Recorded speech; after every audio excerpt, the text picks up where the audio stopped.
আজকে আমি চলে যাচ্ছি এখান থেকে, ফিরে আসবো না কখনো।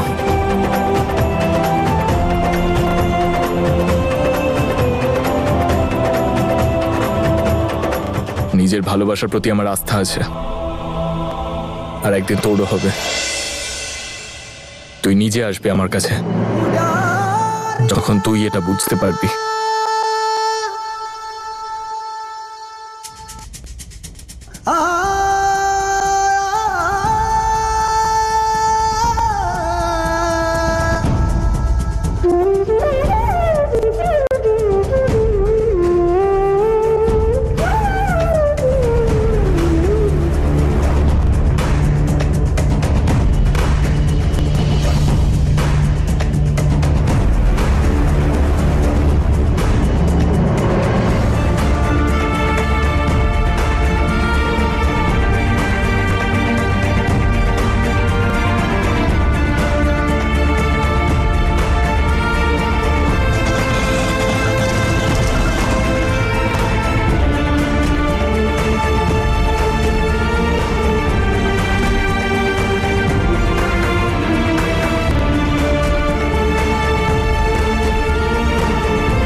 নম্রতা, ঈশান কেন এসেছিল? কিছু না, ওই শুভেচ্ছা জানাতে এসেছিল, অদিতের থেকে মুক্তি পেয়েছি বলে।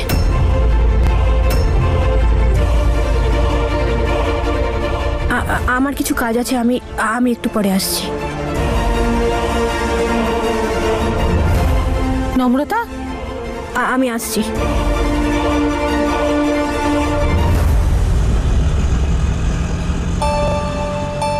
আগামী 2 দিনে ঈশান হিয়ার সাথে নিজের লাইফে এগিয়ে যাওয়ার সিদ্ধান্ত নিয়ে নেবে। আমি কথা দিচ্ছি আপনাকে। হে উপরওয়ালা, আমায় সাহায্য করো, সাহস দাও আমায়। আমি ঈশান আর ওর ফ্যামিলিকে আর কষ্ট দিতে চাই না। আমায় ওর থেকে দূরে থাকার শক্তি দাও, না হলে সব কিছু শেষ হয়ে যাবে। I love you. Will you marry me? ক্ষমা করে দে আমায় ঈশান, আমরা এক হতে পারবো না। আমি তোর মায়ের কাছে কথা দিয়েছি, আমাকে আবার তোর মন ভাঙতে হবে, কিন্তু হয়তো তোর আর তোর ফ্যামিলির জন্যে এইটাই হয়তো ভালো হবে। আন্টি, আমার কাছে আপনার সব প্রশ্নের উত্তর আছে, আপনি শুধু আমাকে একটু বলার সুযোগ দিন। আমি কোনো প্রশ্নের উত্তর শুনতে চাইছি না, তুমি চলে যাও এখান থেকে। আন্টি, শুধু একবার আপনি আমার দিকের গল্পটা শুনে দেখুন, আপনি সব বুঝতে পেরে যাবেন আন্টি। আমি এখন এসব শুনেই বা কি লাভ? তাতে কি এই সত্যিটা পাল্টে যাবে যে তুমি আগের থেকে বিবাহিতা? আরে আমি তো তোমাকে অন্ধের মতো বিশ্বাস করতাম, কারণ তুমি আমার ছেলেকে ভালোবাসতে বলে, কিন্তু তুমি তো পুরো গল্পটাই পাল্টে দিলে হিয়া। না, চুপ করো। তোমায় বললাম না তুমি এখান থেকে চলে যাও, তা না হলে আমি পুলিশকে ফোন করে তোমায় ফ্রড কেসে হাজতবাস করাবো। তাই চলে যাও এখান থেকে, গেট আউট।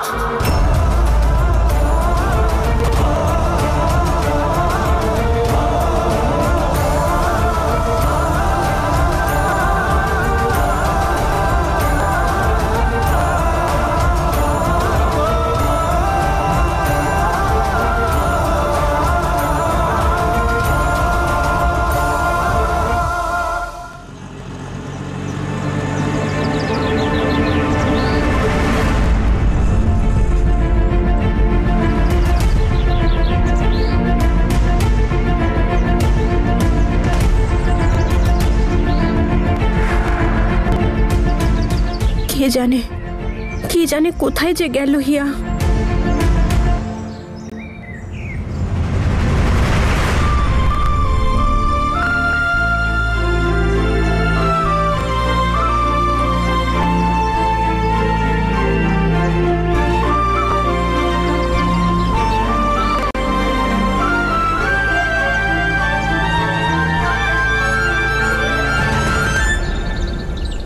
নম্রতা, ওটা শুধু একটা অন পেপার ম্যারেজ ছিল। আমার আর অদিতের তার থেকে বেশি কোনো সম্পর্ক ছিল না। আসলে অদিতের কানাডিয়ান পিয়ারের প্রয়োজন ছিল, তাই মমকে একটু সাহায্য করেছিল, দ্যাটস অল। আমি বুঝতে পারছি হিয়া, আমি একটা জিনিস বুঝতে পারছি না যে তুমি এই ব্যাপারটা এখন কেন মিডিয়ার সামনে বললে? কেউ জোর জবরদস্তি করেছে তোমার সাথে? কোনো কারণ ছিল? তুমি সত্যিটা আমায় বলতে পারো। না নম্রতা, আমাকে কেউ বাধ্য করেনি, আর আমারও কোনো বাধ্যতা ছিল না। তাহলে হিয়া, তুমি এই কাজটা কেন করলে যাতে তোমার ভালোবাসা তোমার থেকে দূরে চলে যায়? নম্রতা আমার ফেলে আসা অতীত, সেই অতীত যা আজও আমার বর্তমানের অংশ, আমি কখনো বলতে পারবো না।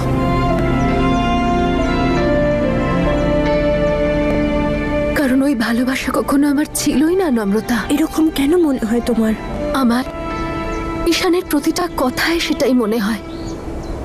তুমি শুধুমাত্র ওর মনে নেই নম্রতা, তুমি ওর আত্মা, ওর শরীর, ওর প্রতিটা নিঃশ্বাসে শুধুমাত্র তুমি আছো।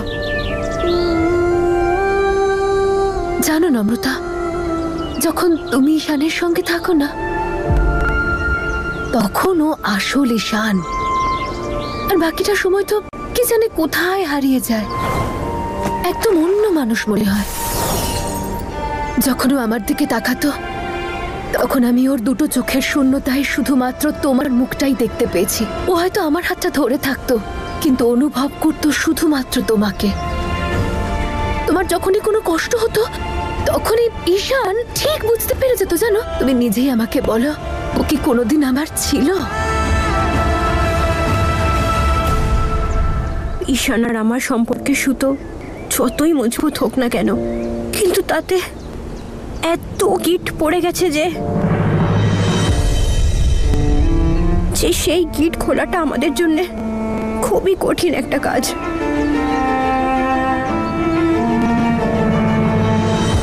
হিয়া, তুমি ঈশানকে আপন করে নাও প্লিজ। ওকে, তুমি যেমনটা বলবে আমি ঠিক তেমনটাই করব, কিন্তু তার আগে আমি তোমার সাথে একটা গেম খেলতে চাই।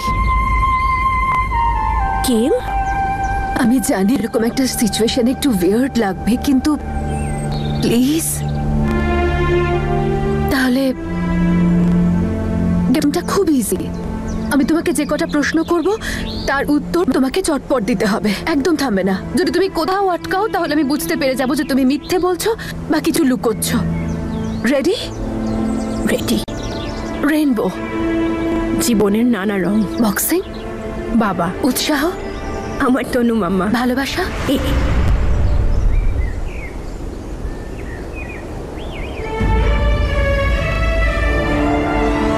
দাদু।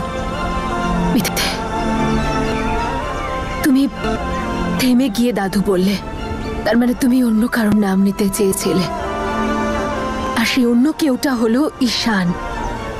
সময় বদলে গেছে, আর সময়ের সাথে সাথে প্রশ্ন, আর প্রশ্নের জবাবও। আমি তোমার এই সব কিছু বলার কারণটা জানি। তুমি এই জন্য বললে তো কারণ তুমি রেণুকা আন্টিকে প্রমিস করেছ যে তুমি ঈশানের ব্যাপারে ইন্টারফেয়ার করবে না। রেণুকা আন্টি একজন মা, আর একজন মা সব সময় তার সন্তানের মঙ্গল চাইবে। তুমি আর ঈশান এক হয়ে যাও, বাকি সব কিছু তুমি আমার উপর ছেড়ে দাও। আমি তোমাকে প্রমিস করছি যে নিজের ছেলের খুশির জন্য, ঈশানের সুখের জন্য রেণুকা আন্টি তোমায় অ্যাকসেপ্ট করবে। প্রমিস। আমি তোমাকে আমার বোন বলে মেনেছি, যদি তুমিও মেনে থাকো তাহলে প্লিজ।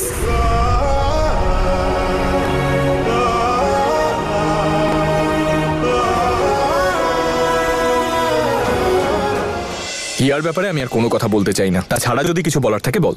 এমন কি করেছে বলতো? ঠকিয়েছে ও, তোকে ঠকিয়েছে, আমাকে ঠকিয়েছে। ঈশান, হিয়া এমন কিচ্ছু করেনি, বরং বেচারি তো আমাদের জন্য নিজের ভালোবাসা ত্যাগ করেছে।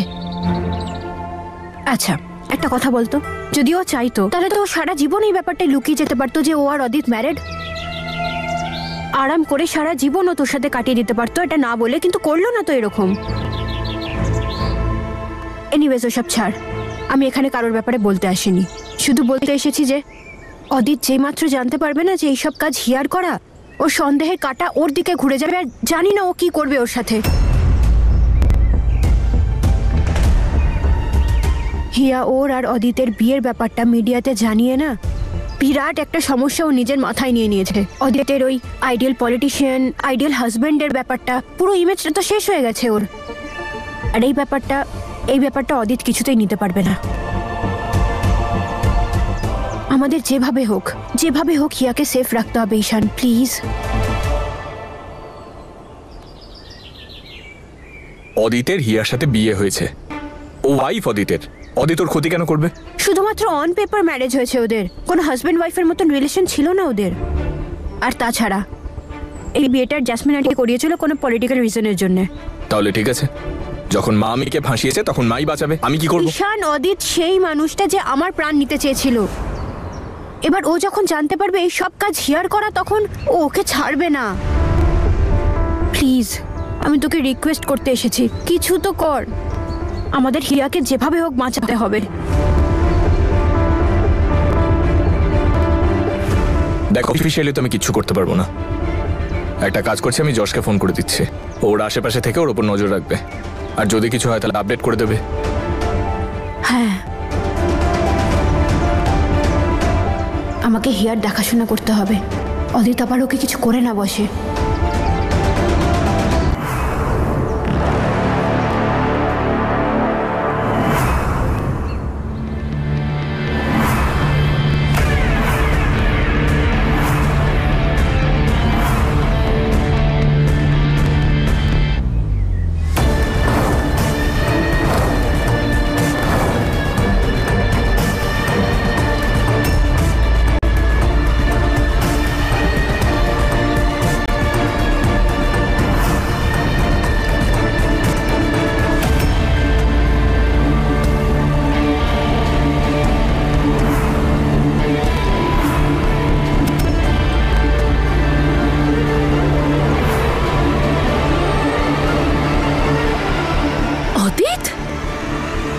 তুমি এখানে কি করছো?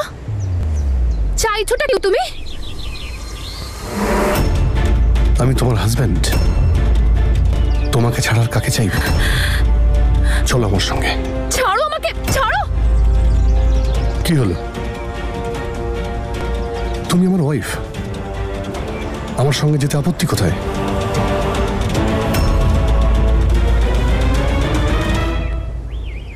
প্লিজ দাঁড়াও।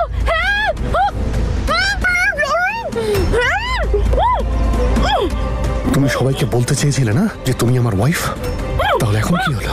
চলো আমার সঙ্গে, আমার সঙ্গে আমার বাড়িতে চলো।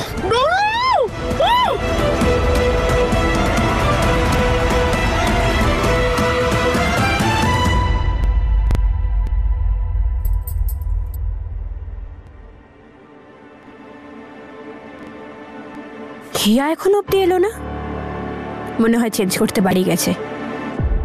ফোন করে কথা বলে নি।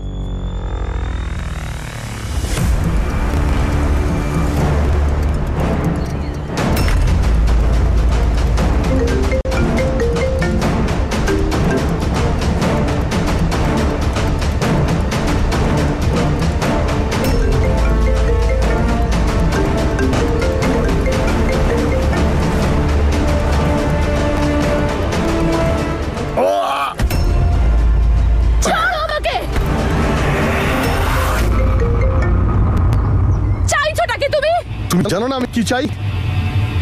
আমি চাই তুমি এই পৃথিবী ছেড়ে চিরতরে চলে যাও। আমার জীবনটা শেষ করে তুমি আনন্দ করতে যাচ্ছিলে। তুমি কি বলেছিলে? হ্যাঁ, যে এই খবর যেন কেউ না জানতে পারে, আর নিজেই সবাইকে জানিয়ে দিয়েছো। আমি তোমার কি ক্ষতি করেছিলাম? মিডিয়ার সামনে তুমি আমার ইমেজটাই নষ্ট করে দিয়েছো। তুমি আমাকে এটা বলো তো যে নম্রতা কি ক্ষতি করেছিল তোমার? ও তো শুধু ডিভোর্স চেয়েছিল তোমার থেকে, আর সেটাও তোমার নোংরামি আর অসভ্যতামের জবাব দিতে। দিয়ে দিতে ওকে ডিভোর্স, এত সিম্পল তো একটা কাজ ছিল। কিন্তু না, তুমি তো চেয়েছিলে নম্রতাকে প্রাণে মেরে ফেলতে। আর আমিও প্রতিজ্ঞা করেছিলাম যে আমি নম্রতাকে তোমার মতো একটা জঘন্য লোকের হাত থেকে মুক্তি দেবই, আর আমি সেটাই করেছি। তোকে আমি তোর যখন ঈশানকে বিয়ে করার এতটাই ইচ্ছে, তাহলে তুই ঈশানকে বিয়ে করে নিতে পারতিস। আমার ইমেজটা কেন নষ্ট করলি? Shut up and mind your language. তোমার মতো ক্রিমিনালের মুখ থেকে ঈশানের নাম আমি শুনতেও চাই না। নাম শুনতে না চাইলে এসব করতে গেলি কেন? তোর জন্য আমার বাইরে বের হওয়াই মুশকিল হয়ে গেছে। মিডিয়ার লোকেরা ওত পেতে বসে আছে আমার বাড়ির সামনে। তাহলে আর কি এক্সপেক্ট করেছিলে তুমি, যে সবাই এসে তোমার জন্য হাততালি বাজাবে? আর আমি যেটা করেছি সেটা নিয়ে আমার কোনো আফসোস নেই। Now go to hell you bloody loser.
বেঁচে আছে তো?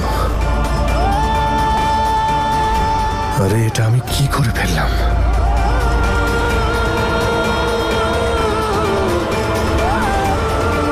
সবাই এক্ষুনি চলে আসবে। কি করি? তোমাদের মধ্যে কারোর হিয়ার সাথে কথা হয়েছে? আসলে তুই তো জানিস না, তোর জন্যই সারপ্রাইজের ব্যবস্থা করছে ও। এর মনটা অন্যদিকে ঘোরাতে হবে, না হলে শুধু ওর কথাই জিজ্ঞাসা করবে। আরে মা, বললাম না ওর সাথে ওখানেই দেখা হবে। আরে তুই রেডি হয়েছিস? হ্যাঁ। হিয়া ফোন কেন তুলছে না? ঈশানকে জিজ্ঞেস করি। ও তো পুলিশ প্রোটেকশন দেবে বলেছিল না ওর জন্য। কে জানে, কিছু একটা গন্ডগোল মনে হচ্ছে।